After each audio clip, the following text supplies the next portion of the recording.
Thank you, Mr. Chair and Madam Secretary. When resolving failed banks, there can sometimes be a tension between lowest cost resolution and the bipartisan desire to discourage further bank consolidation into a smaller number of very large banks. So my question is this an area where further guidance from Congress might be useful, for example, by providing some, well-defined wiggle room on least cost resolution? Or are there more effective levers that we might operate to discourage further bank consolidation? Well, I mean, in general, the largest banks are not allowed to seek mergers to get bigger. And there is broad-based recognition that having a diversity of banking organizations, community banks, regional banks. And this problem occurs at all levels of bank size as well, not just the G-SIB. Very often it's possible in failing bank situations to resolve an institution without merging it into the largest banks. I know during the financial crisis. I'm just wondering if there's some useful way to sort of tilt the playing field on that. Something analogous to the Buy American preferences, but not mandates that we put into federal contracts. It's something that we could look at. Certainly. So if you have time for a sort of thoughtful response for the record on this, I'd appreciate it. Will do. Okay, in regards to the debt limit, there's been some uncertainty expressed as to how the exact language of the debt limit law applies to the different forms of debt that have historically been issued by the Treasury.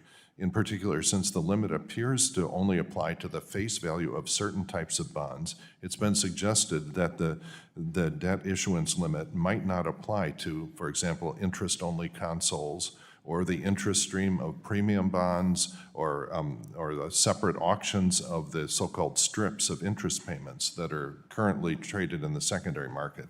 In the run-up to this last crisis, our office made inquiries of Treasury on this, and I understand you were busy, and we didn't get a response. But would it be possible to get a definitive response to this question? Because if this represents a safety net against defaulting on our payments, we want to know whether it's real. Well, I'll try to give you a response on that. Yeah, thank you. Now, on Ukraine, you mentioned the importance of anti-corruption reforms. And, these will obviously become much more important when the international community starts dispensing hundreds of billions, if not trillions of dollars to reconstruction assistance to Ukraine. And as you know, one of the big issues with central bank digital currencies is their potential traceability of transactions by the issuing entity. But it seems to me there's a potential role for that traceability in Ukraine assistance, in providing the Ukraine reconstruction assistance in traceable digital euros or digital dollars or some kind of reconstruction accounts that would remain traceable to identify corruption for a period of time until the Ukraine reconstruction is completed and the corruption has faded as a concern.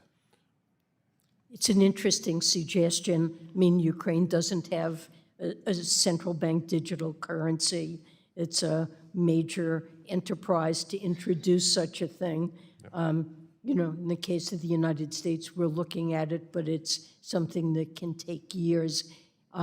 We are very focused on corruption and traceability and accountability for funds that are transferred to Ukraine right now. U.S. aid is being